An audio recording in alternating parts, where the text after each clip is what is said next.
Incidents గురించి కంటే కూడాను ఏ మనిషి అయితే ఎక్కువ అంటే ఏదైనా జస్ట్ ఒక ఇన్సిడెంట్ జరిగింది అనుకోండి లైఫ్లో, అంటే ఏదైనా ఒక జస్ట్ నెగిటివ్ కానివ్వండి, ఒక మైనస్, ఆ మైనస్ మీద బాగా ఫోకస్ చేస్తారు పబ్లిక్.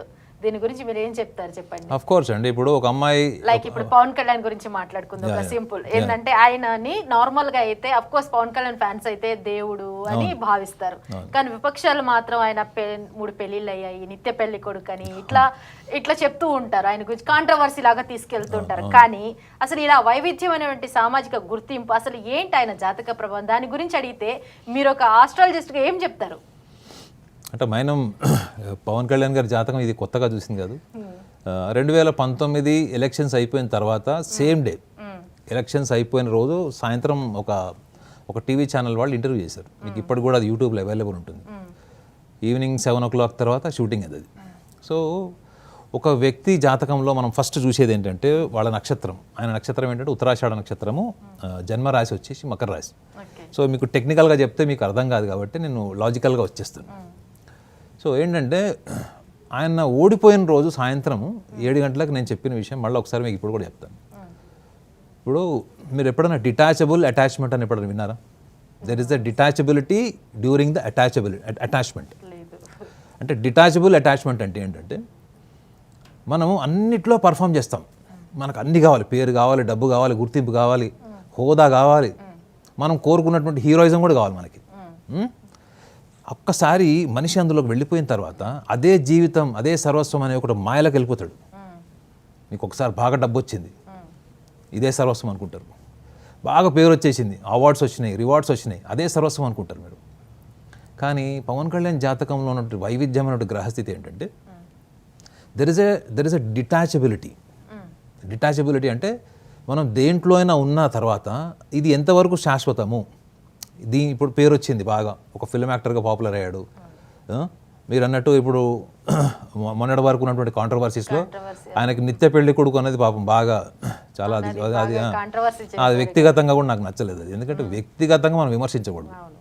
సో అయితే అటువంటి భయంకరమైనటువంటి విమర్శలు తట్టుకొని బయటికి రావాలి అంటే మీకు ఒక స్ట్రాంగ్ విజన్ ఉండాలి మేడం. రేపు నేను ఏం చేయబోతున్నాను, రేపు ఏం జరగబోతుంది, దాన్ని నేను నమ్మగలగాలి మేడం. నేను 20 సంవత్సరాల కింద ఆస్ట్రో సైకాలజీ అనేది నాది ఒక ప్రముఖ న్యూస్ పేపర్లో వచ్చింది. అప్పుడు అందరు నా మీద జోకులు వేశారు.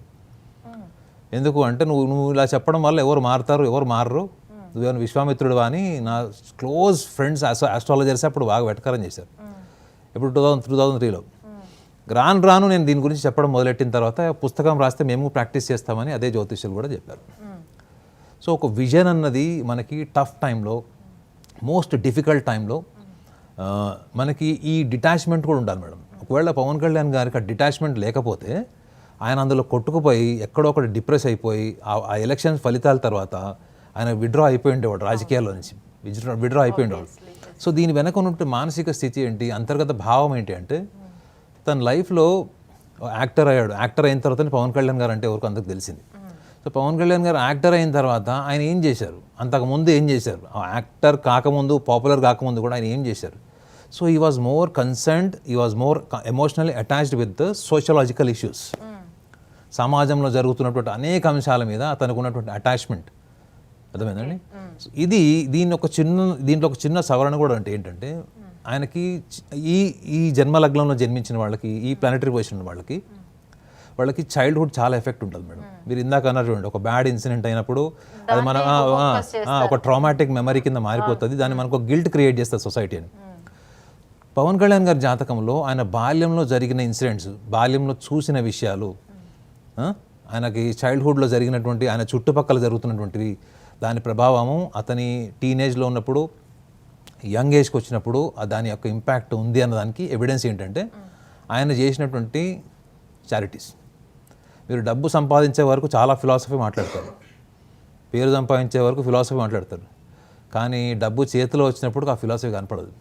అంటే డబ్బు చేతిలో, ఇది నా చేతిలో డబ్బు ఉంది మేడం, స్టేటస్ ఉంది, అప్పటి వరకు నేను చాలా మాట్లాడతాను, అదంటాను ఇదంటాను అన్నీ చేస్తాను, కానీ ఇది చేతిలోకి వచ్చిన తర్వాత మీరు ఏవైతే ఎమోషనల్గా డిస్టర్బ్ అయ్యారో, ఏ ఎమోషన్స్ని మీరు స్ట్రాంగ్గా తీసుకున్నారో, ఏ ఎమోషన్స్ జీవితంలో అవసరమో, ఏ అవసరం లేదో అది మిమ్మల్ని ఎప్పుడు డామినేట్ చేస్తుందో ఆటోమేటిక్గా మీరు ఆల్రెడీ ఒక ఎన్విరాన్మెంట్లో ఉంటారు, ఒక డొమైన్లో ఉంటారు. ఏంటంటే ఇప్పుడు ఉన్నటువంటి స్టార్డమ్, పేరు, పాపులారిటీ, సెలబ్రిటీనెస్, ఇది ఎక్కువగా మిమ్మల్ని డామినేట్ చేసిందా?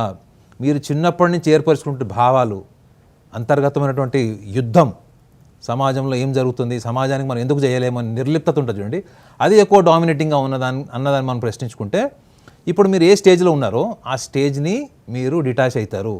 ఈ డిటాచ్మెంట్ ఫ్యాకల్టీ అన్నది ఈయన హరస్కోప్లో ఉండబట్టే ఆయన ఎన్ని రకాలుగా పేరు వచ్చినా, మీరు ఇందాక దేవుడు అన్నారు, అవునా కదా, ఆయన క్యాన్వర్సింగ్ టైంలో చూసాం చాలామంది హారతులు కూడా ఇచ్చుకుంటూ నడుస్తున్నాడు.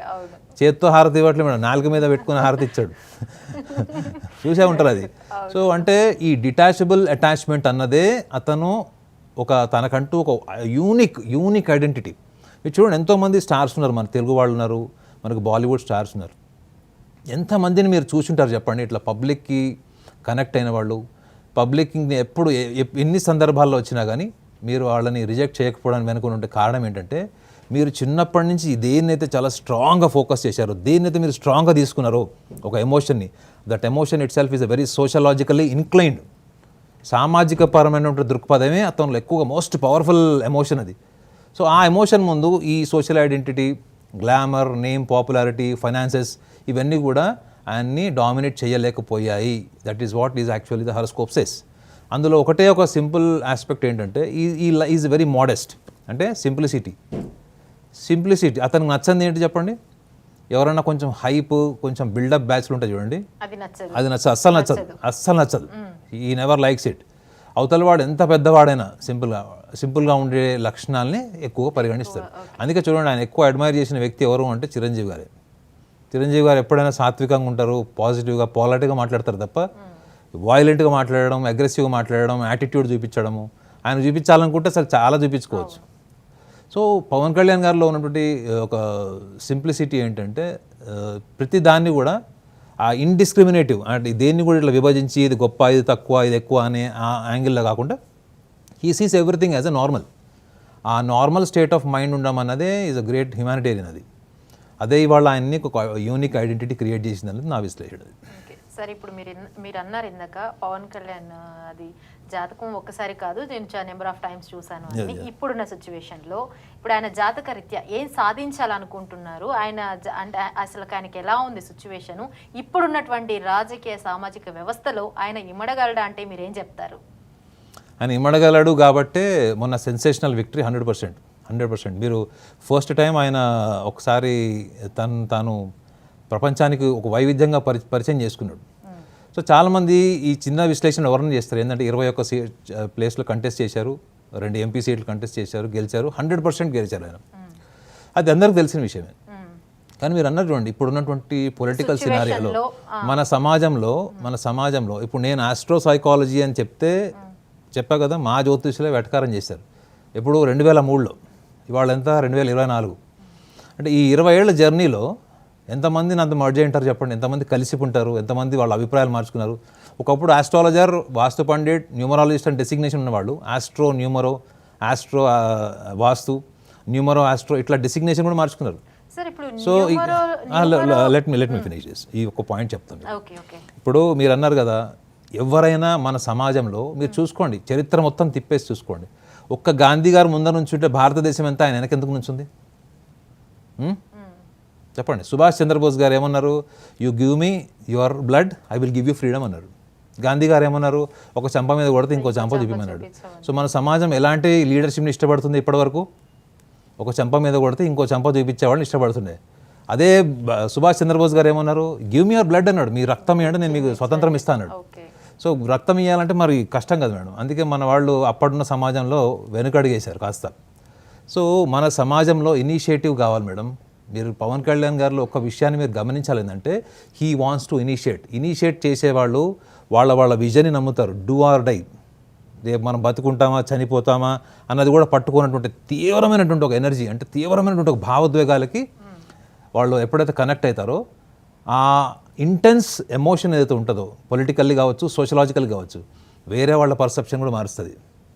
మీరు అన్నారు కదా, ఇమ్మడగలుగుతారా, అడ్జస్ట్ అవుతారా అన్నది. ఎందుకు అడ్జస్ట్ అవుతాడు ఆయన?